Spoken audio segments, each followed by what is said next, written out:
G'day legends, happy Tuesday. I hope that you are having a brilliant day and so far you're having a fantastic week. Now, as we always say, and I'm guessing you can all say it in chorus of course, as always, we have a lot to go over. So of course we will be looking at maps, we'll also be comparing maps.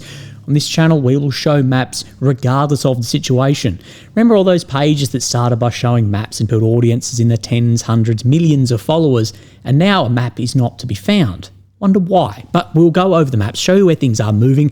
I want to have a quick look at some footage, some fighter jets and some strikes and maybe a new weapon system that we have or will see then enter the battlefield.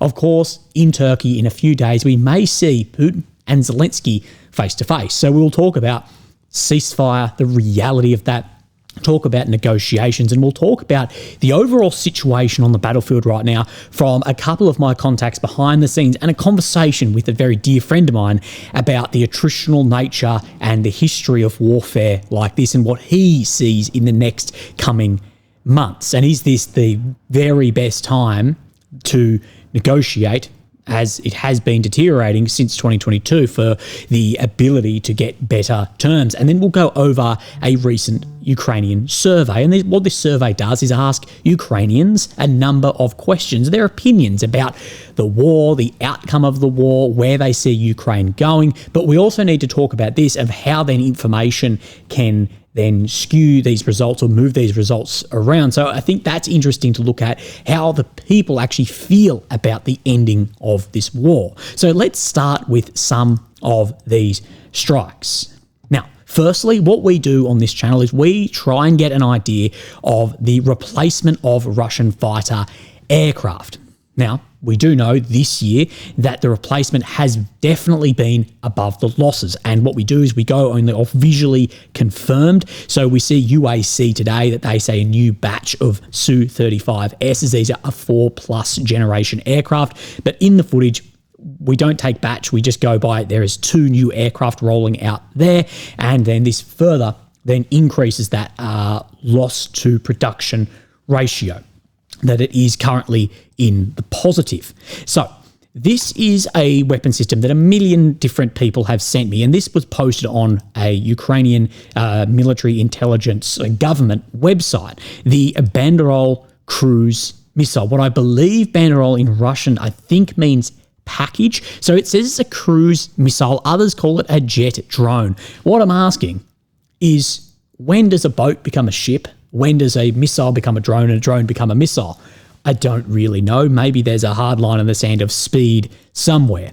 And the speed they're saying is about 600 kilometers, just under. It's about 500 kilometers of range and 150 kilogram high explosive frag warhead. Now, interestingly, the GUR here, Ukraine's military intelligence, they state that the carrier of this drone is an Orion UAV. And what we have seen very recently is the usage of Orion UAVs increase significantly, mostly around the Sumy Oblast, of course, the then border oblast to where Ukraine pushed into Kursk. And then we see this image coming out today of an Orion drone. And see this under here, see like that scooped front on it? Looking very similar to this weapon system. Now, of course, this is too blurry for me to say, 100%, but it definitely could be. And what we are seeing is an increase in those Orion drones in Sumy from then this footage here. Now, what this footage shows is 2 HIMARS being destroyed. So off to the top left of your screen, you'll see the HIMARS launching. We've seen a number of HIMARS strikes against areas in Kursk. We see then these systems here. Now, the first one is hit by an unknown missile said to be off a drone, and then other pages suggesting that's off an Orion drone.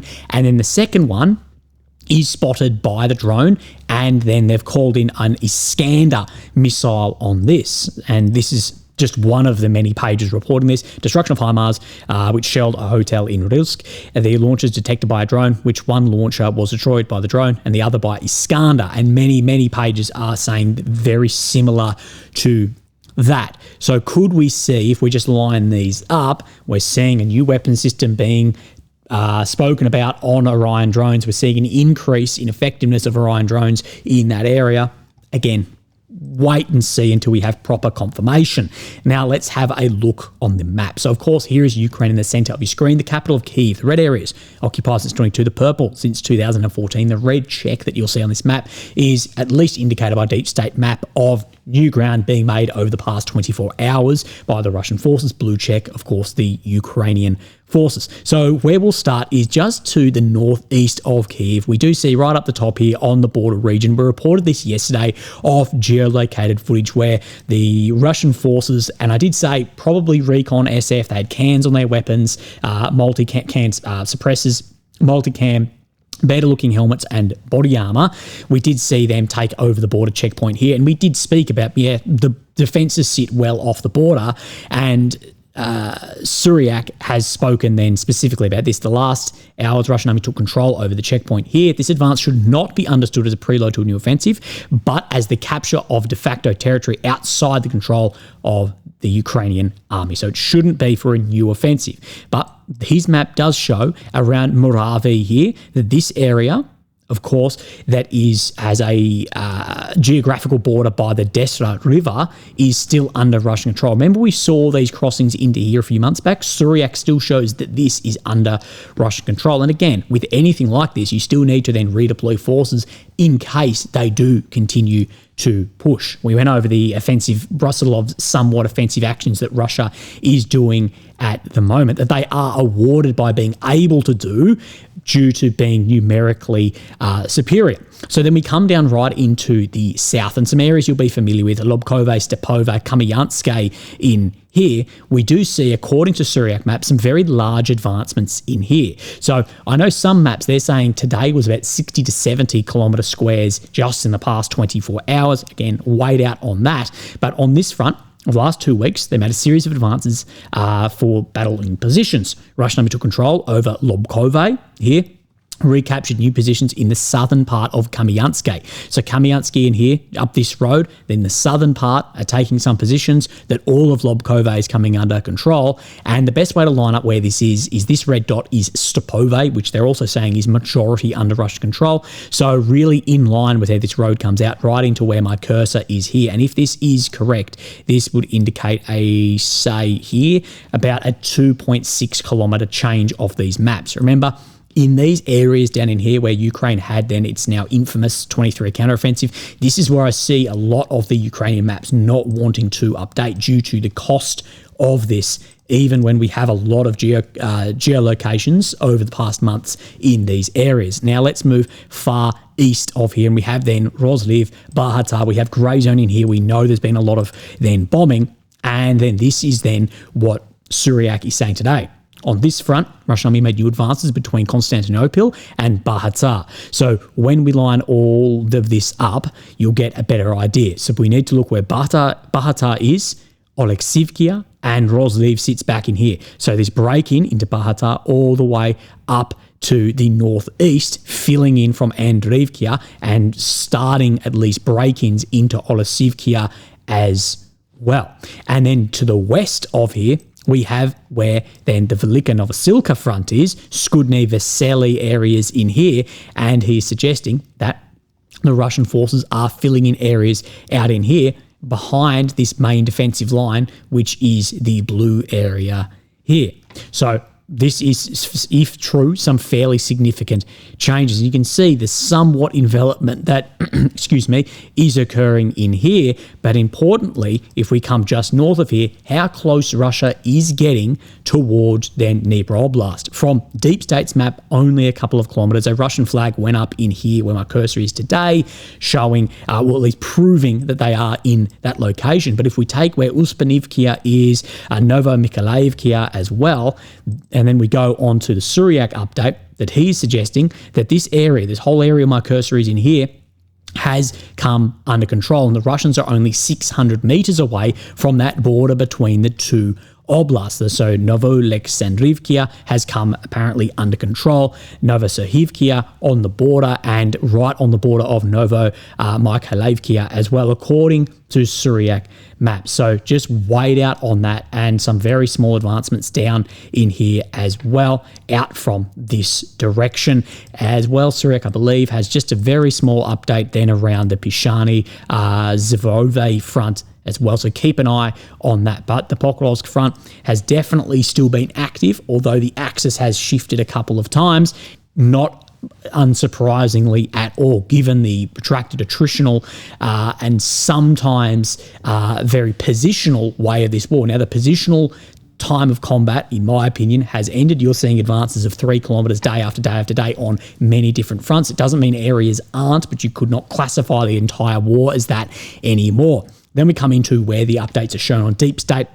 We have then to the north of Tarasivkia that Novolenivkia has come under control, more pushing out from Sukabalka, and some minor changes around Toretsk. Nothing too major in here, and I don't believe that these are really new updates because Syriac has been showing those along with other maps for some time. Now, let's go into then these negotiations, what is happening, and actually we'll talk about decapitation operations as well from another guy behind the scenes. So Zelensky has taken to X and said this: I have just heard President Trump's statement, very important words. Now, what Trump said, and I believe it was Air Force One, said, I've got so many meetings, but I was thinking about actually flying over there, talking about going to Turkey to be part of these then meetings between Russia and Ukraine. There's a possibility of it, I guess, if I think things can happen, but we've got to get it done. Don't underestimate Thursday in Turkey. And we do know this meeting apparently will go ahead regardless of ceasefire. Remember yesterday that we said, well, Zelensky's tweet reads as if only if ceasefire will go in for, then he says the foundation for diplomacy would be a ceasefire. But it looks like with Trump's pressure, it's going ahead regardless. He says, I supported Trump with the idea of direct talks with Putin. I've openly expressed my readiness to meet. I'll be in Turkey. I hope that Russians will not evade the meeting. Now, yeah, I don't think Zelensky really supported Trump speaking directly to Putin without talking to Ukraine, as we saw when Trump first got into power and the friction that became there. But we know Trump has a hell of a lot of sway on the Ukrainian side. And we saw that through the Truth post, then Zelensky's post, now what will hopefully be the meeting in Turkey. And of course, all of us in Ukraine would appreciate if President Trump could be there with us at this meeting in Turkey. So we'll see. Still pushing for that ceasefire, and no one's even saying what this is going to be in Turkey. Is it negotiation talks? Is it ceasefire talks? Because realistically, where people are starting for, I don't see the waste of fuel being worth it, because if you're so far apart, no one's willing to budge, well, then military actions is politics by other means. That's how it's going to have to go.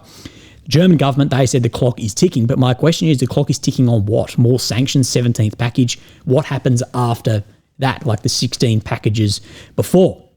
And my question is, at these meetings, what does Europe do? What does America do? What does Asia do? What do all these other countries, states and regions do if Zelensky and Trump just say no at the meetings? What if at these meetings it's just they won't change their positions, both sides say no and walk away?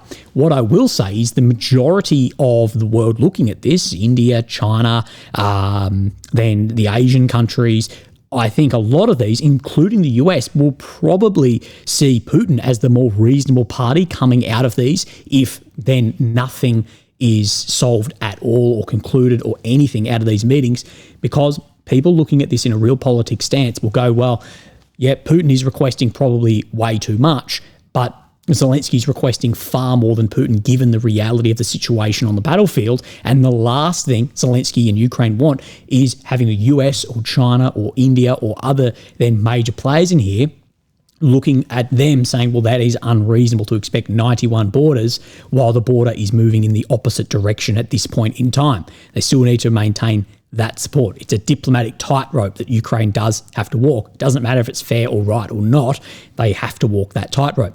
Now, what I'll say is if you want results, you have to play the cards you have, and the reality of the battlefield will not be ignored. So when it really comes, push comes to shove, the reality of the battlefield will not be ignored in this. And if you've got cards to play, well, they have to be played. Russia is playing them by then occupying these grounds and continually moving forwards and escalating the front line, the war, and basically saying we can continue to push. Ukraine does have some cards, but they also need to play them. Sadly, a lot of those cards would be things like Crimea or Luhansk or areas, because the sanction cards, well, they're not the trump cards that many thought they were. Now, TASS has summarised this, Russian media, that Putin's approach was, quote, aimed at finding a real diplomatic to the Ukrainian crisis, eliminating the root cause. Again, both Putin and Zelensky, they talk about the root cause of this, and both those root causes are mutually exclusive. So, again, I just think it's going to fight to the conclusion. Russia is set to seriously seek ways for long-term peaceful settlement of the Ukrainian conflict. US President Donald Trump has urged Ukrainian side to take part in the meetings by Russia without any conditions. And we've spoken at length about these unconditional ceasefires being only beneficial to Ukraine, like solely beneficial to Ukraine. And new sanction threats are going through. European sanctions talking of this, and Dmitry Peskov has said one cannot use such rhetoric with Russia. That German clock is ticking thing was an ultimatum for more sanctions, and it seems like Russia's brushed that off. The ultimatum has run out, and new sanctions against then shadow fleets will go in against, I believe, 25 ships. And what I will say is a lot of media is saying that the Kremlin has rejected ceasefire, but that's correct. But they also have proposed ceasefires previously, but they've not ruled out participation in Turkey like a lot of media is trying to spin somehow. The Turkey thing was Putin's idea from that speech a few days ago.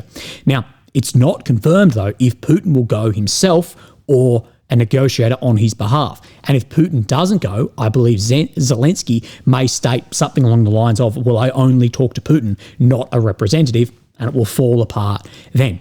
Again, with this is playing strategy. It's not sincere negotiations taking place. So let's talk a little bit more on this. And this is the framing that I think people really need to look on this war as, is I'll ask you this. If Ukraine was the one advancing right now, that they were rotating and recruiting troops more easily, they were replacing losses faster, and all by all reasonable measures, that they were winning the war of attrition, would anyone expect Zelensky to accept a ceasefire from Putin? Or would the reaction be, if Putin suggests a 30-day unconditional ceasefire, that's ridiculous, he just wants a breather to rearm while we lose the momentum and the initiative that we have. It's exactly how people would be wording this. And let's be brutally honest, if Putin had called for an unconditional ceasefire in late 22, when Kherson, Kharkiv was moving, the response would have been exactly of, that's ridiculous, you just want to rearm while we lose momentum. And that is exactly how this is being seen by those who really believe in real politics. And what I'll say is the political theatre that is going on, in my opinion, it just won't work on Russia. It won't work on a state that is already sanctioned absolutely to the teeth. It's already excluded from the West because nothing is being offered in return. And if we take Lavrov at his word, they may not even want it back, even if sanctions were to be lifted, that they've moved a lot of their industry. Now, again, I believe Russia do want that back to and then lift their economy again. But this is the thing, is every sanctions package following is going to have smaller and smaller effect, that eventually in this world that your political theatre can only ever go so far before the realities of the battlefield come true. And if someone were to ask me, does a deal need to be made? I would say yes, because here's what I see as some of the likely outcomes over the next months or years if the war continues. Firstly is what I call the attritional war bankruptcy. Bankruptcy, you go poor not all at once. You don't go poor in a linear fashion. It's little by little and then all at once. Look at people who, say, gamble. That's exactly how it works. And think of the difficulty of bringing Putin to the table now. It's very hard now. What occurs if Russia suddenly do have a breakthrough, or Ukraine's forces are deteriorated to the point where Russia do break through somewhere and they're conducting deep maneuver warfare? That's going to be significantly more difficult. 2, war continues in its attritional nature, grinding forward few kilometres, massive losses. And there's no breakthrough, but Ukraine is left after, say, years more of fighting in an irrecoverable demographic situation, of course, threatening the existence of the state in decades' time, even when the guns have fallen silent. 3, that the longer this goes on, you will have government changes in Europe, and it's looking like a right swing in Europe, which overall are not as friendly towards Ukraine. You may end up with other powers being able to veto things, including major powers, not just 1 or 2. Number 4, China fully assessed the limited fallout from North Korean forces fighting in Kursk and apparently in occupied areas within Ukraine as well. They see that this has been very limited realistically, and they send a few brigades to gain experience, or they just pick up industrial support to get an idea of how their weapons and men and battalions actually perform under that pressure. And there's some real outcomes that I think we may be seeing on the horizon. But like with this whole war that I've said, that we're either on the eve of peace or months or years away from peace. It's sort of not in between. Now, I spoke with a very dear friend of mine, and what we have seen is a very sudden shift in ceasefire proposals. After years of rejecting ceasefire, it only benefits Russia, no way, we're never doing that, we've seen a sudden 180 from Zelensky over the past months. And speaking with this friend of mine, who of course has to stay anonymous, but he is an unbelievable vessel of military knowledge, personal combat experience, knowledge in industrial complexes, military, and history. He said words to the effect of, to me, well, we'll see about the next 12 months. I think we may see, in true Russian fashion, the earlier failures and losses over a number of years get absorbed, and we might start to witness real strategic level victories. And I said, well, does that line up with the idea of Russia slow to stand up? And he said, absolutely. Had a good discussion about this. And Russian history does have a number of examples of this. We see when Napoleon crushed Russian forces, captured Moscow, and then winter and attrition destroy Napoleon's army, Russian counterattacks and pushes all the way to Paris by 1814. World War II, well, there's a World War I example as well. Of course, we saw what then occurred following that. With Brusilov offensives, though, after initial defeats. World War II, Operation Barbarossa, nearly destroys the Red Army. Absurd losses in 1941, massive encirclements here. That was the smashed period. And then in 41, 42, Leningrad's besieged. They lost then Ukraine, and Moscow almost falls. 44, 45, Soviet launches massive then offensives. They retake all lost territory and capture then Berlin. Then First Chechen War versus the Second Chechen War. I hope you know how that went. And Ukraine 22 to present of what we saw fighting like in the beginning compared to now. I think by all accounts is fighting way better now than back then, as far as what I see of tactics and combined arms warfare and all of that. Now, from quotes that really line up with this is the Russian army is a steamroller, slow to start but impossible to stop. And this was a common World War I military aphorism. General Heinz Guderian, who is a German tank commander, he said, we have seriously underestimated the Russians. The Russians have shown that they can recover from the most terrible blows. And could we see then this playing into why there's so much push for a ceasefire now they're seeing Russia recovering and that steamroller may be starting up? The problem is, how are you going to stop that? What happens, and this is the forbidden question that I keep asking, what happens if Putin just says no? What is Europe really prepared to do? Sanction 18th package, 19th package, 20th package? What after that? What if we see then that breakthrough happening? What then happens there? And many will talk about all of this and then the solution is to take out Putin. And these decapitation operations, they don't ever work out like people think they do, because it's not just one person, it's not, and then the rest of the population is then benign. And another person behind the scenes, incredibly knowledgeable, sent this across as well.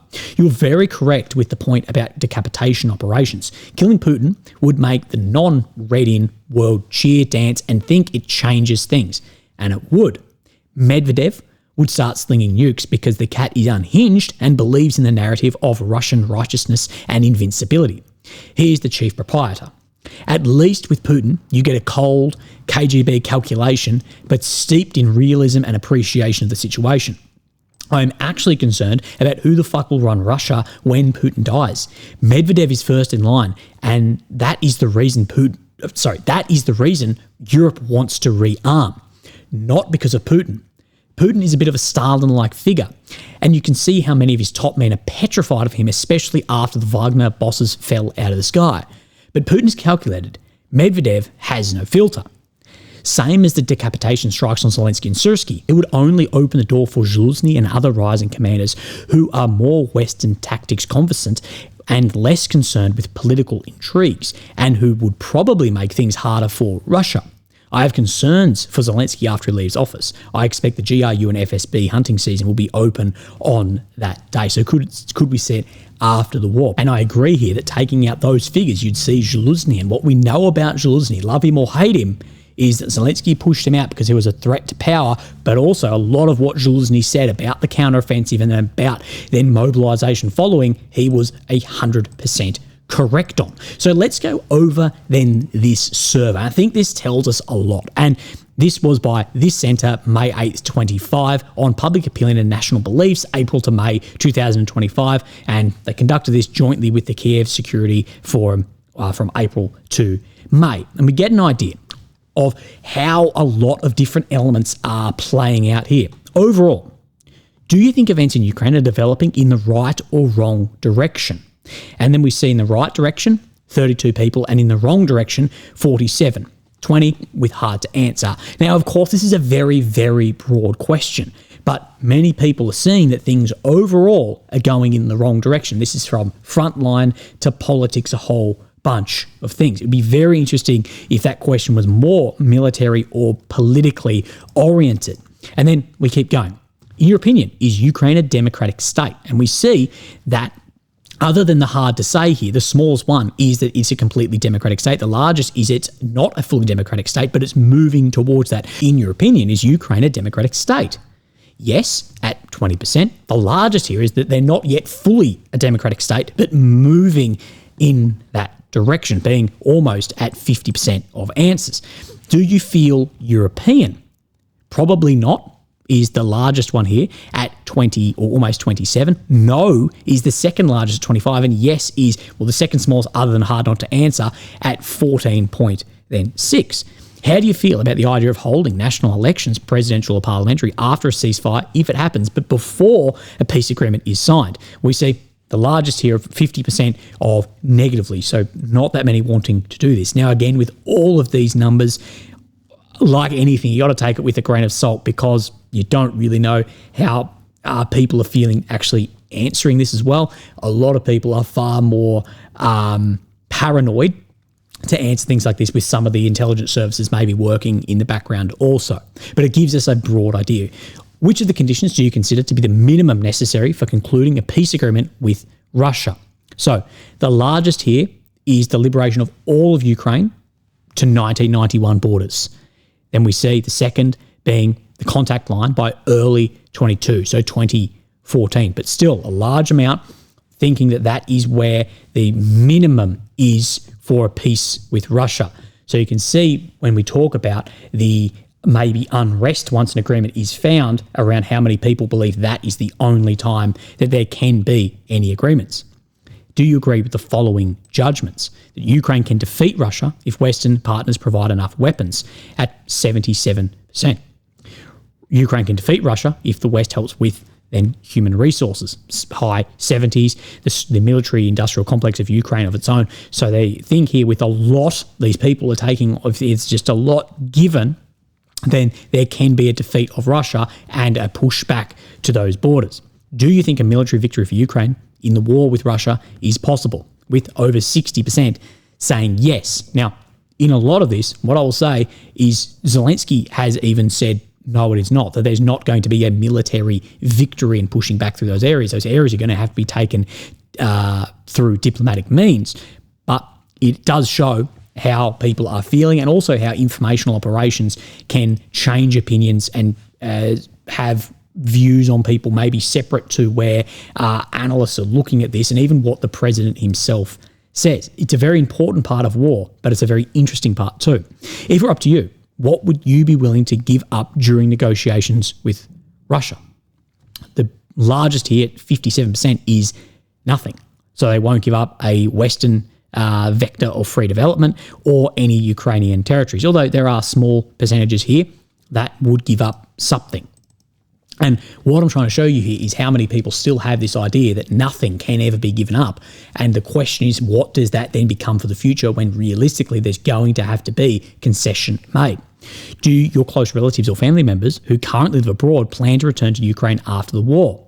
And we see that the second largest here is not planning. The largest at 40% is some plan, some don't. So it's not very clear, but we do know at least a third, maybe more, don't plan then to return. And most of these are young people, women, children, and guys who have fled. So this goes into that demographic issue that the longer this war goes on, and if there's a worse and worse conditions, then that's going to get worse and worse under than those possible outcomes that I showed you. Do you still believe, or do you believe in Ukraine's victory in the war against Russia? And the largest here is still yes. And no is the smallest at 4%.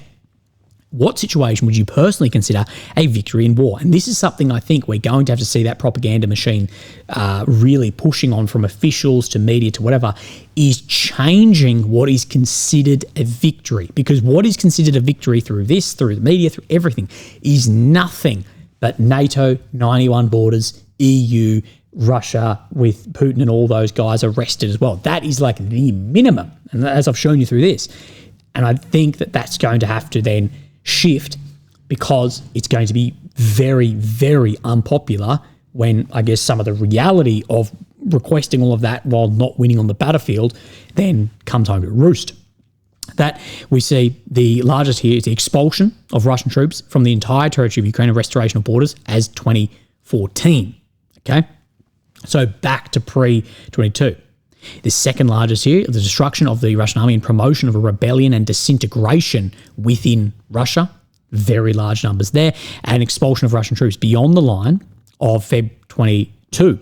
And Crimea remain occupied. So we do see that there is definitely a shift in this of people going, well, I personally see a victory of this. And what I've said is I think Ukraine surviving those initial weeks of the invasion, that should be really considered a then massive victory. To walk away here with absolute vast majority, 80% or plus, is huge and should be still really pushed home of like, hey, look, the amount that we have pushed back on here, the sacrifice, we have had an amazing resistance against a much larger force. But then the reality needs to come in and go, but what is the reality of trying to take back more of those grounds? That reality first hit home in 23, when that was the best possible time to have offensive operations, and it made it about 8 kilometres with very, very large losses. We haven't seen any real major offensive actions within heavily fortified areas since that point, rather than surprise operations into Kursk, what had the similar fate at the end. Anyway, I hope that gives you a better idea of how people are feeling and some of the history, maps, whatever. Anyway, legends, have a fantastic day, and I'll speak to you tomorrow. Thank you. Bye-bye.